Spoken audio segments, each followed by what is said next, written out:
سونے والے کے بارے میں سوتے نبی بھی ہیں، سوتے امتی بھی ہیں۔ امتی پر بھی نیند آتی ہے اور نبی پر بھی نیند آتی ہے، لیکن امتی اور نبی کی نیند میں کچھ فرق ہے۔ امتی اور نبی کی نیند میں کچھ فرق کیا ہے؟ رسول اللہ صلی اللہ علیہ وسلم سو رہے ہیں، آپ اٹھے، وطر پڑے، وضو نہیں فرمایا۔ امی عائشہ نے عرض کیا یا رسول اللہ بغیر وضو کے آپ نے وطر کیسے پڑھ لیے؟ آپ نے فرمایا یا عائشہ عینی تنامان ولا ینام قلبی، جب میں سو جاؤں میری آنکھ سوتی ہے اور میرا دل جاگتا ہے۔ امتی پر نیند آئے آنکھ بھی سوتی ہے، دل بھی سوتا ہے۔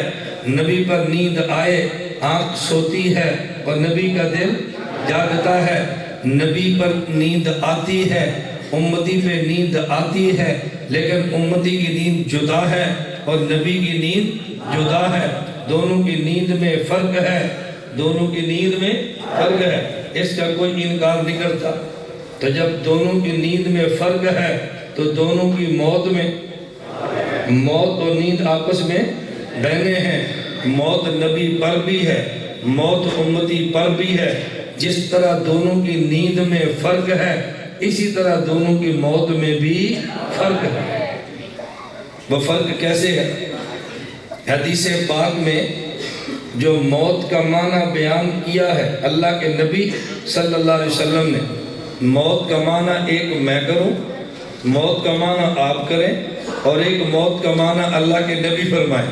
حضور پاک فرماتے ہیں ان اللہ قبض ارواحکم وردہا الیکم حین شاء، اللہ تمہاری روح کو قبض فرما لیتے ہیں اور جب چاہیں گے کہ روح کو لوٹا دیں گے۔ توجہ رکھنا، اب اللہ کے نبی نے یہاں موت کا معنی کیا فرمایا؟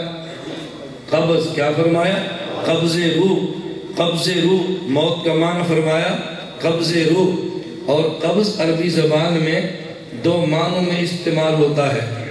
قبض عربی زبان میں دو معنوں میں استعمال ہوتا ہے۔ قبض کا ایک معنی، توجہ رکھیں، یہ میرے ہاتھ میں قلم ہے، میں نے ہاتھ کو پھیلایا، میں کہتا ہوں بسطت یدی، میں نے ہاتھ پھیلا دیا۔ قبضت یدی، میں نے ہاتھ سمیٹ لیا۔ اب قبض بسط کے مقابلے میں بسطت یدی، میں نے ہاتھ پھیلا دیا، قبضت یدی، میں نے ہاتھ سمیٹ لیا۔ تو قبض کس کے مقابلے میں؟ بولو نا، کس کے مقابلے میں ہے؟ میرا بلا تاخیر بیان ہے، تم تھک گئے ہو؟ بلا تاخیر ہے، تھکو تو نہیں، ابھی تاخیر تو نہیں ہے،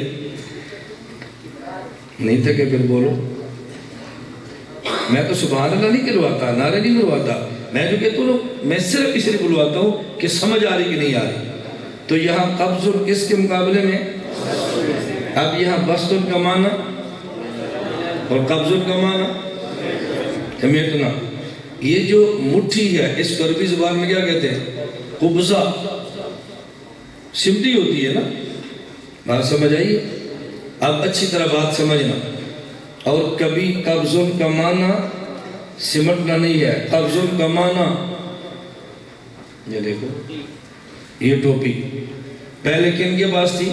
ان کے پاس، اب کس کے پاس ہے؟ تو پہلے کس کے قبضے میں؟ ان کے، اب میرے قبضے میں، یہ بھی قبضہ ہے نا۔ اب قبض کا معنی ہے خروجن۔ قبض کا معنی پہلے ان کے قبضے میں تھی، ان سے نکلی تو میرے قبضے میں آئی، یہ کیا ہے؟ اب قبض کا معنی خروجن، کبھی قبض کا مقابلہ بسطن۔ اب قبض کا معنی ہے سمٹنا، اور جب چیز ایک کے پاس ہو پھر دوسرے کے پاس جائے، اب ہے قبض کا معنی خروجن۔ تو اللہ کے نبی نے فرمایا، مولانا ننوتوی کا علم دیکھو ذرا، مولانا ننوتوی کا علم دیکھو، قبض کا معنی کبھی ہے حبسن، سمیٹنا، اور کبھی قبض کا معنی خروجن، نکلنا۔ مولانا ننوتوی فرماتے ہیں ایک نیند امتی کی ہے، ایک نیند نبی کی ہے۔ جب امتی پر نیند آئے تو اب موت کا معنی قبضن اور قبضن کا معنی خروجن، روح پورے جسم کے تمام اجزاء سے نکل جاتی ہے، اور جب نبی پر نیند آئے موت کا معنی قبضن اور قبضن کا معنی حبسن، پیغمبر کی روح مبارک پاؤں مبارک سے لے کے سر مبارک تک پھیلی تھی، یہ پوری روح جسد اتھر میں سمٹ جاتی ہے جب موت کی نسبت نبی کی طرف ہو۔ اب قبضن کا معنی حبسن ہے، امتی کی طرف ہو، اب قبضن کا معنی خروجن ہے، امتی پر موت آئے تو معنی خروج روح ہے، اور نبی پر موت آئے تو معنی قبض روح ہے، امتی پر موت آئے تو روح تمام اجزاء سے نکل جاتی ہے، پیغمبر پہ موت آئے تو روح تمام اجزاء سے قبل قلب اتھر میں سمٹ جاتی ہے۔